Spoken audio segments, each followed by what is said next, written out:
Yan. So kinsay nakailaan ning pagkaon? Mukaon ka ana? Unsa ganing tawag ana? Durian. Oy, unsay lasa ana?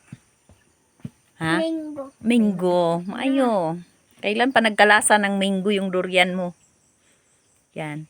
Ayun siya guys, ito yung durian. Maraming ayaw nito kasi mabaho daw, pero nandun yung sarap sa mabaho eh. So, pakihawak ng maigi. Wow!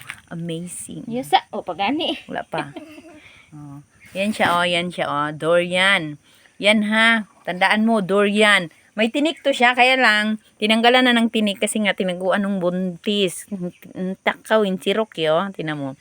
Hindi na nakatiis. Okay, banate. Sarap. Patingin daw ako kung paano kumain ng durian si Tupe. Anong masasabi mo? Anong lasa? Mango. Mango. Sarap na mango pa. Durian na mango. Yan. Yan yung durian. Binili yan.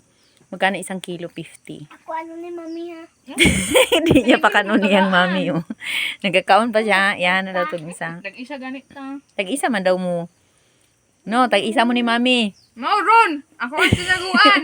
Hindi niya pa kaunon niyang inahan. Ibalik na bigay akong itaklob balik. Kunin mo tagaan. Tag-isa mo ni mami. Kuan isa. Daot man ni Daot man daw. daot Kaong katong na ulod. Daot mag-away silang duha. Muna ning panit Palit lang taon niya. Palit lang tano. Ha? Mupalit lang tag durian no. No. Palit na pud taon niya. Mukaon na pud ka. Ha? Palit na pud daw, Dili durian. nang sanina lagi. Sarap no? Anong lasa ng durian? Mango.